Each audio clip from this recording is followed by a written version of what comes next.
It's in their hands. It doesn't lie in the hands of somebody else. Everything we need to do is in our hands. Yes. And so I know that you're a mom, not only to your son, but you have daughters. And so what are the lessons that you want your children to know? What are some things as you look back over your life and you talk about legacy? What are, 3 to 5 things that you want them to walk away from knowing about their mom?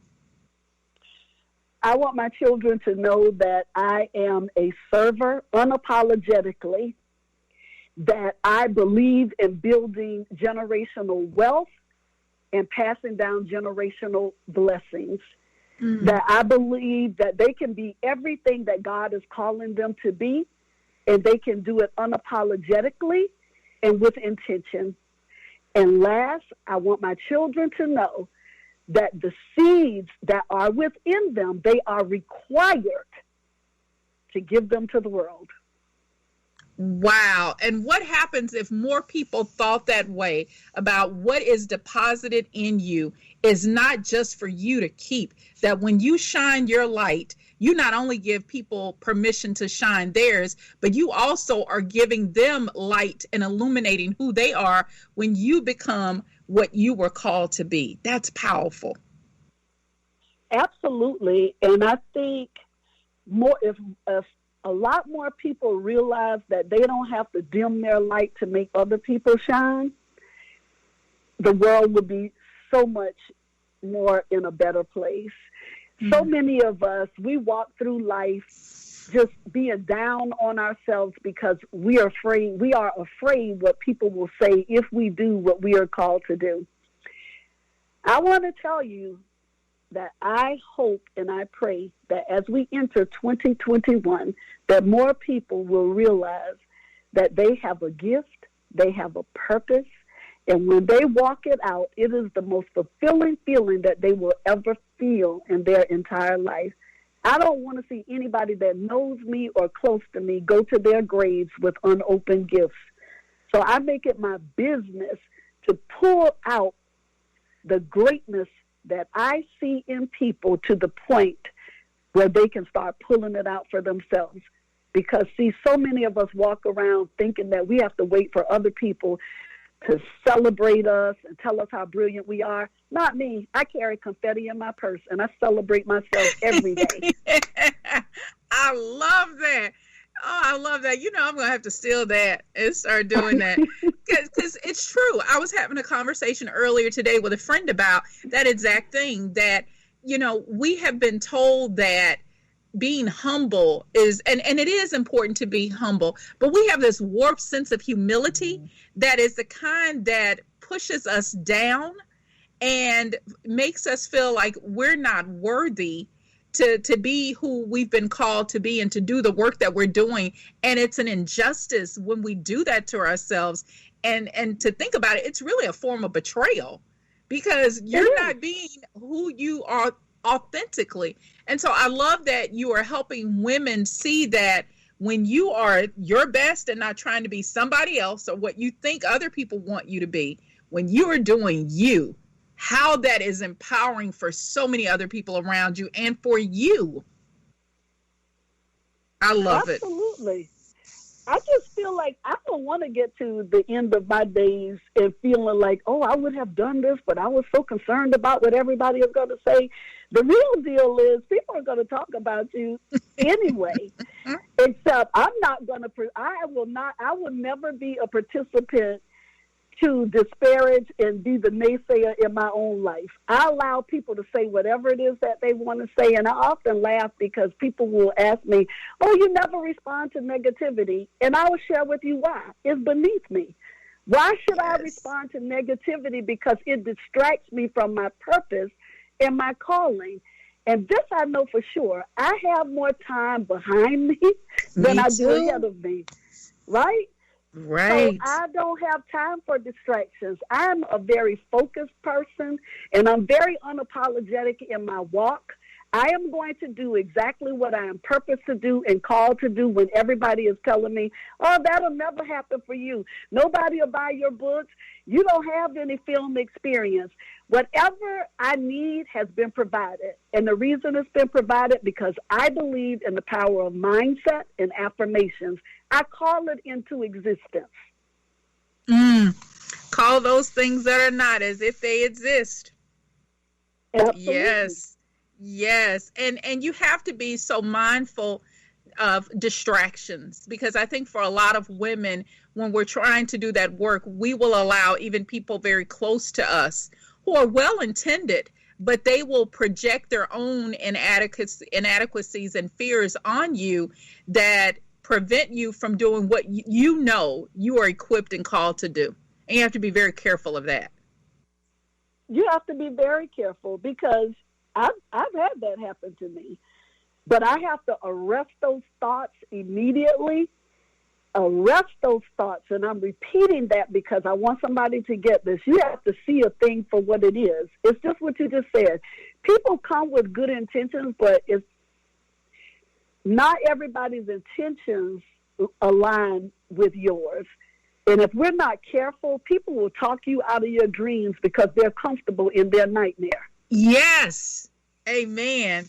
Drop the mic. That's church right there. Yes. The doors of the church are open right there. Yes, ma'am. It's true, because they will project their inadequacies and convince you that you're crazy, for going after, well, why would you do that? Well, no one's ever done that. And it's because they don't think they can do it. So they'll stop you from doing it. Absolutely. And it comes sometimes from the people closest to you. Usually that is it. But you know what? The enemy is not going to use somebody that has no input in your life. The enemy uses the people who are the closest to you, that will whisper in your ear, girl, nobody's going to buy that book. People are sick of hearing you speak. Give somebody else a chance to speak. And it's because they want you to be quiet. And I'm not telling you what I think. I'm telling you what I know. I've had people say that to me, outspeaking friends or so-called friends that have come and said, oh, let's do this business deal together. And then you do everything to make it happen. All the while, they're sabotaging it. So you have to keep your eyes open. Keep your eyes and your heart open and realize that everybody is not meant to be on your journey with you. It's like an auditorium. And I love this. I've shared this with people. See, everybody want to be on stage, but not everybody wants to help build the stage. That's true. And you have to be careful. You have to be real careful. And see, that ties back to mindset and affirmations. You write that down. I have the people in my life who are supposed to be there. Please expose anyone who is not. I am at peace with my enemies. I write those things every single day. And I often laugh because the ones who I really know are enemies, I ask specifically. I say, God, please deal with blah, blah, blah, blah, blah, blah, blah. I'm very specific in my prayers because what you said, just ask. I don't ask for what I don't want. I ask and write what I do want. I don't even focus on what I don't want. That's just crazy. It's like being in a parking lot and there's no parking spaces. Instead of me saying, oh, I hope I get a parking space, I say, oh, I know I'm going to have a parking space right up front. And most times I do.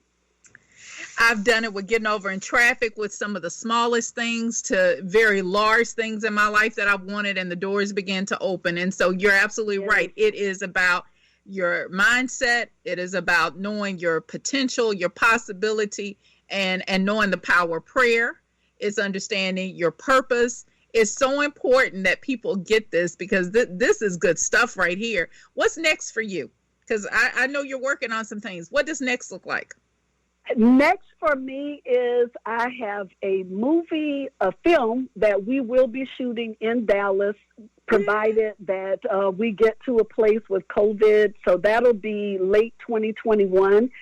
I have a documentary that I'm a part of, which I'll be able to, I kind of mentioned it to you before, but I'm under NDA right now, but I will tell you the whole world will be downloading this particular documentary. I have 3 books. Actually, one goes to pre-sale tomorrow. Sold Out goes to pre-sale tomorrow. Then I have Soulful Affirmations that's coming out in March, and then I have a standalone book, which I haven't done in about 3 years, titled The Art of Affirmations, because so many people, The Art of Influence. And the last thing I want to share with you is Cheryl Magazine, hard copy and digital, launches tomorrow, and I'm so excited about it. That is so exciting. I am so proud of you. So what I want people to know is, how do they find out all this information? How do they get in touch with you? How do they buy the books? Where can they get more of Cheryl? Because you are such an inspiration for my life, and I want other people to get some of, I know you're busy, but if they can get a fraction of this brilliance, man, their lives will be transformed. So how can people find you? I would love to share that. On my website at CherylPWilliamson.com, all of my books are there. And when you order from the website, you can get signed copies. All my books are also available on Amazon, Barnes & Noble, anywhere books are sold. Please follow me on Instagram at Cheryl PW Speaks. And then I am on Magic 94.5 every Wednesday at 11:20 Central Standard Time for Shift Your Soul with Cheryl, where I am delivering a 1-minute message that will absolutely transform, motivate, and encourage you to greater. Cheryl, thank you for being on the show. You are just a powerhouse. I got to get you back. And so, ladies, and I know there's some gentlemen who listen to, you have heard this amazing woman. Go get everything that she's done, because it will change your life. This has been another episode of the Tapestry Podcast. I'm Dr. Francois Booker Drew. You can find out more about me and some of the things I'm doing at drfrancois.com, or email me at info@drfrancois.com. We'll see you on the next episode. And Cheryl, thank you.